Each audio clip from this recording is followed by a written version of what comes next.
So what we're going to do here is something called the Zuckertort opening. I never knew it was called the Zuckertort opening until this computer identified it as such. I always thought it was just kind of a Dutch defense, and in this case kind of a bit of a Leningrad Dutch, in fact.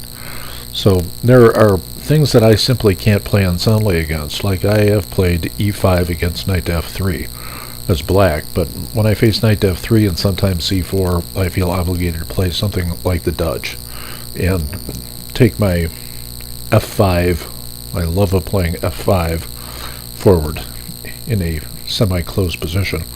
And one of the things I do is I try to get my white squared bishop traded off in any way possible.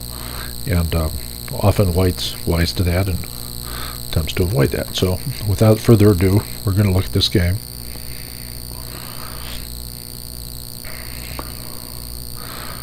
Now this is what I would describe as not a Dutch stonewall, but more of a Leningrad Dutch type situation where you fianchetto your king's bishop. All these are legitimate moves. That move's a little strange and unusual, but this is a strong player we're playing against, and this player has found at least equality. As you see, the computer is accepting most of our ideas. No major blunders, it's fairly even. And now it suggests a6 is the best move for black. Again, which I don't do. However, I do go for the exchange. And the idea behind this exchange is to activate my fianchetto bishop, to possibly remove his dark squared bishop from the field of play here, and if he's foolish enough to exchange, open the f-file, which is one of our basic ideas. Well, that's what he does. So now we're going to get into loves a6, and it doesn't like my move. And my move is a weakening move.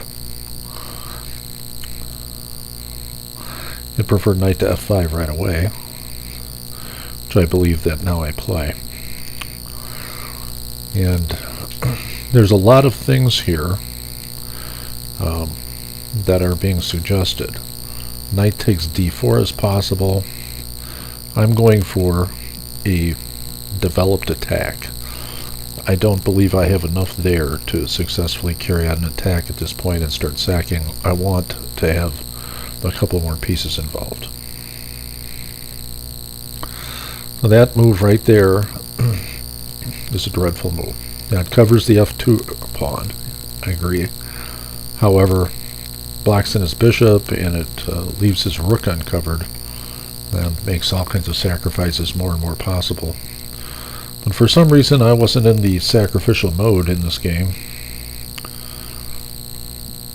Now it's suggesting knight to b3 with an even game.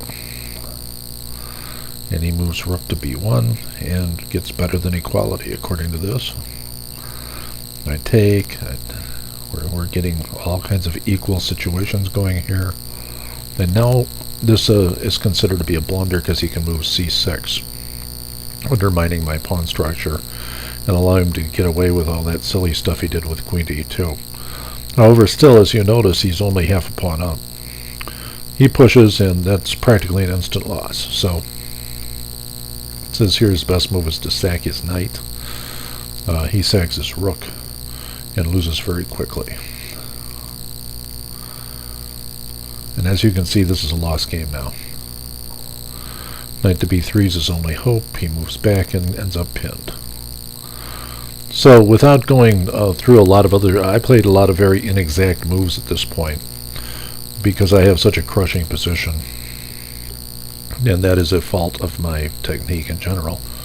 But as you see, if I just play knight takes d4, it's a completely devastating. And the reason is the queen is overloaded. You know, he's faced with an f2 situation. He's faced with the rook takes knight check, and I simply allow, instead of being up 10, I'm going to be up 3 or 4, because this was a really easy move to make and find, and I didn't have to take any time doing it.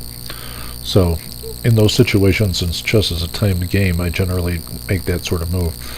Now, as you can see, the computer wants me to move my rook on a8 back, so attack his queen. I move the other rook down. The computer decides, well, that's just as good. So this game is now completely lost. There's a bait and 6, which of course I miss. However, actually I find it, but I play the wrong follow-up move here. So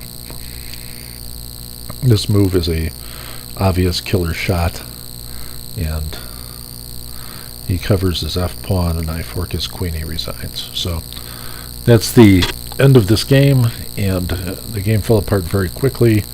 And interesting, all that queenside expansion was just left naked over there, and that was pretty much the end of the world for black.